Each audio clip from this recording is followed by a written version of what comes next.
wabarakatuh. Alhamdulillah, ja'ala syahra Ramadan allazi unzila fihi al-Qur'an hudal linnasi wa bayyinatin minal huda wal furqan, amma ba'd. Tidak henti-hentinya kita memanjatkan puja dan puji syukur kehadirat Allah Subhanahu wa taala yang telah memberikan kita nikmat yang begitu banyak sehingga kita tidak mampu mendefinisikan lagi. Sholawat beriringan salam penuh berkah kita sanjung sajikan kepada sosok makhluk Allah yang paling istimewa, yaitu Nabiullah Muhammad SAW, yang telah menunjukkan kepada kita jalan kebenaran sehingga kita mampu membedakan mana yang hak dan mana yang batil. Sebelumnya, yang terhormat Bapak Kepala Sekolah yang dalam hal ini diwakili oleh Ibu Wakasis. Sini orang-orang nyebutnya gitu, Bu. Nyingkat-nyingkat. Wakasis. Nah, Ibu Sumaryani SPD. Tadi juga saya lihat ada Ibu Wakakur. Ibu Titin Lestari. Mohon maaf apabila tidak bisa disebutkan satu persatu karena saya pakai HP kentang. Layarnya tidak semua kena, Bu. Jadi ada tadi juga Pak Abdan, Pak Wakahumas, Pak Aliansah Aki, Sarjana Pendidikan, Ibu Asnawati, guru BK. Oke, sebenarnya ini bukan ceramah. Yang pertama, belum makom saya.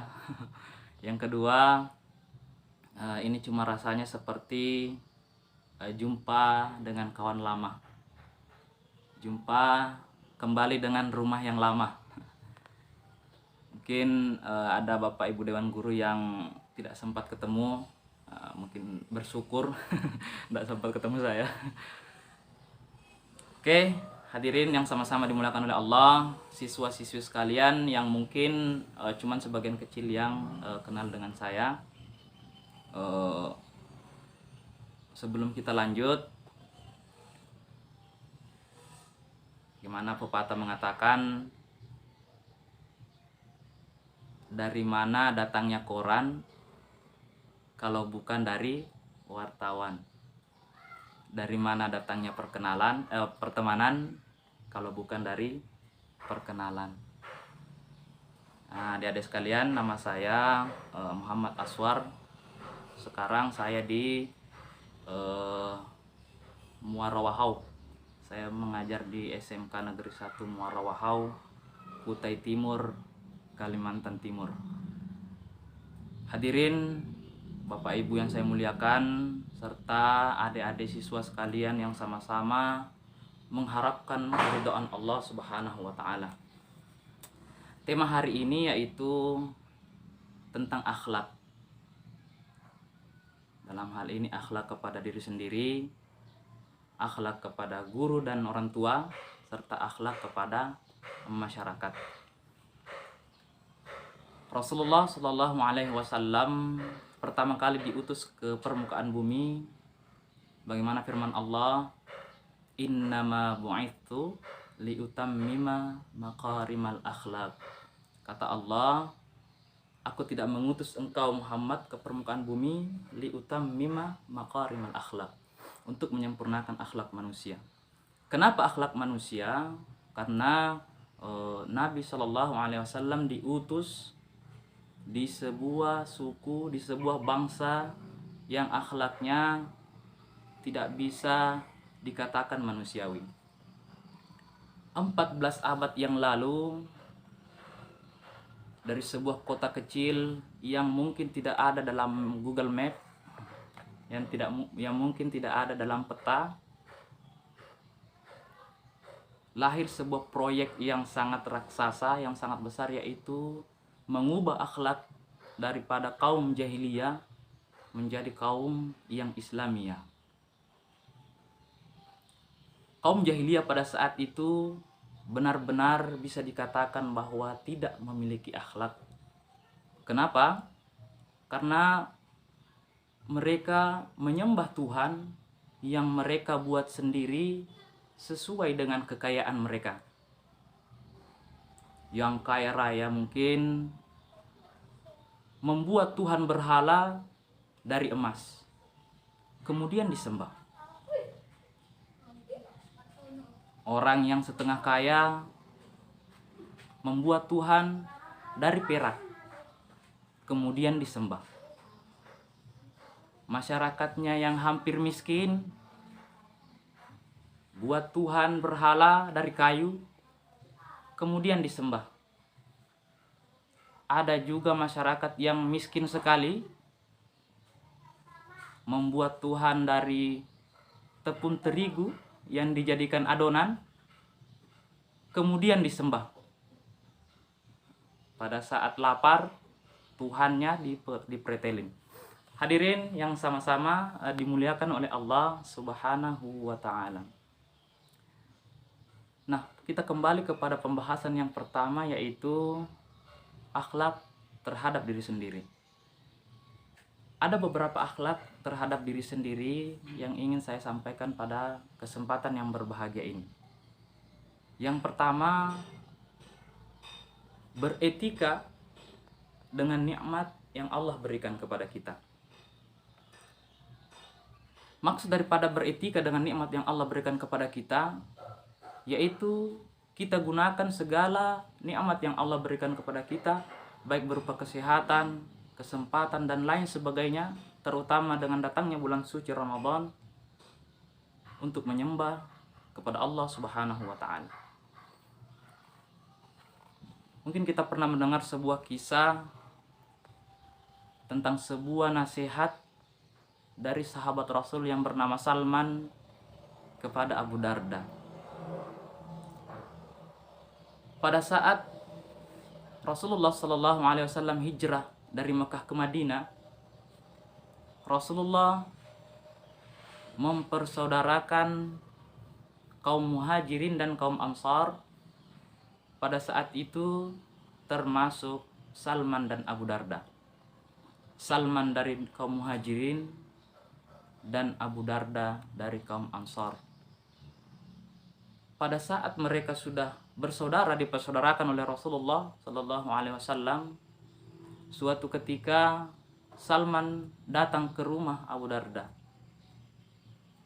yang kemudian pada saat itu Salman tidak berjumpa dengan Abu Darda di rumahnya, akan tetapi berjumpa dengan istrinya, bahwa Abu Darda tidak lagi di tempat. Pada saat itu Salman menunggu kedatangan daripada Abu Darda. Kemudian setelah Abu Darda datang, dijamu sebagaimana tamu menjamu saudaranya. Kemudian bahkan sampai Salman bermalam di rumah Abu Darda.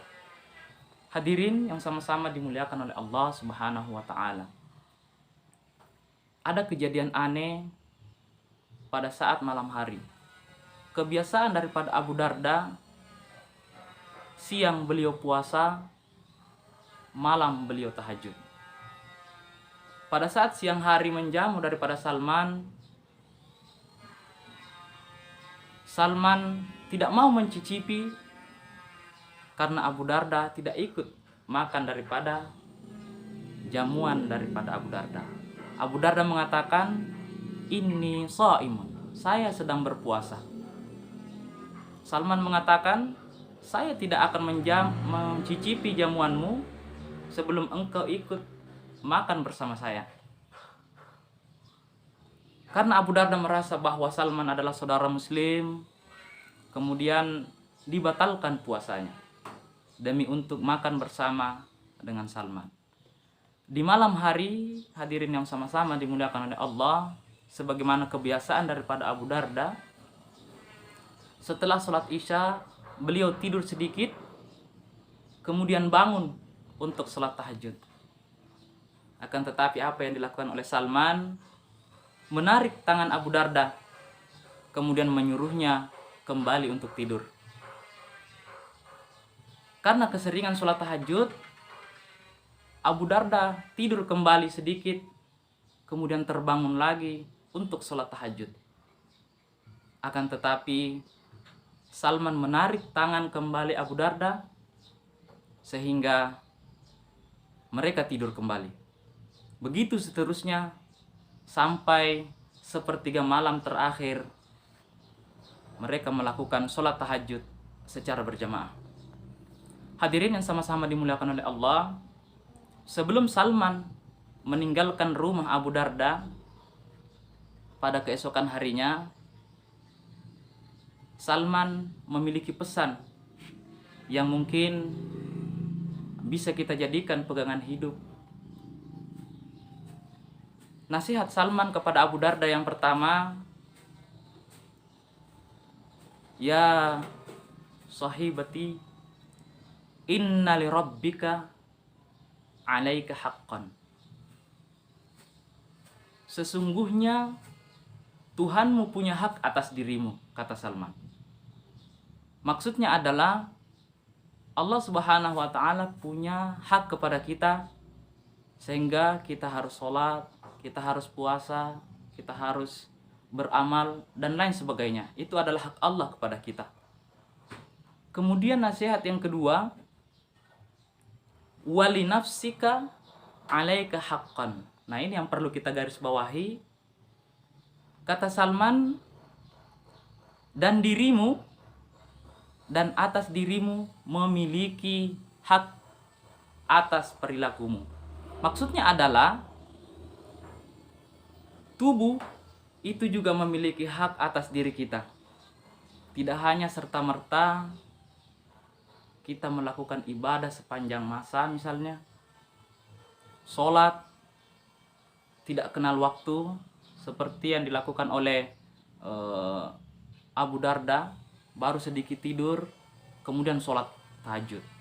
Maksud daripada Salman adalah penuhi dulu hak diri sendiri. Makanya kita di dalam Islam sholat tahajud itu dianjurkan pada saat sepertiga malam terakhir, karena agar supaya hak diri sendiri untuk istirahat dulu sudah maksimal, kemudian penuhi hak Allah. Kemudian yang selanjutnya, pesan yang ketiga daripada Salman, wali ahlika alaika haqqan. Dan keluargamu punya hak atas dirimu. Maksudnya di sini adalah ketika Abu Darda setiap harinya dilakukan hanya berpuasa, maka dia tidak akan memiliki waktu yang banyak kepada keluarganya. Makanya Islam juga kita mengajarkan bahwa ketika kita berpuasa, kita tidak dianjurkan untuk berpuasa setiap hari.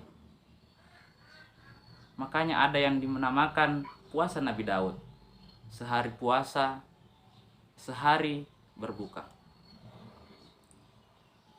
Kemudian yang selanjutnya, yang terakhir kata Salman kepada Abu Darda, fa'atikul ladzi haqqin haqqa. Maksudnya adalah penuhi semua hak-hak yang Allah berikan kepada kita. Penuhi hak Allah, penuhi hak diri sendiri, kemudian penuhi hak daripada keluarga. Hadirin yang sama-sama dimuliakan oleh Allah, kisah masih berlanjut. Abu Darda tidak terima dengan nasihat yang disampaikan oleh Salman, hingga akhirnya dilaporkan kepada Rasulullah Sallallahu Alaihi Wasallam. Dilaporkan mulai daripada Salman menyuruhnya untuk berbuka puasa, kemudian menarik tangannya pada saat ingin sholat tahajud di awal malam, dan lain sebagainya dilaporkan kepada Rasulullah Sallallahu Alaihi Wasallam. Apa jawaban Rasulullah menyikapi hal ini? Kata Ali bin Abi Thalib, bukan seorang pemuda yang mengatakan bahwa ini loh bapak saya. Tidak penting berapa besar rumah kita, akan tetapi sebesar apa kebahagiaan yang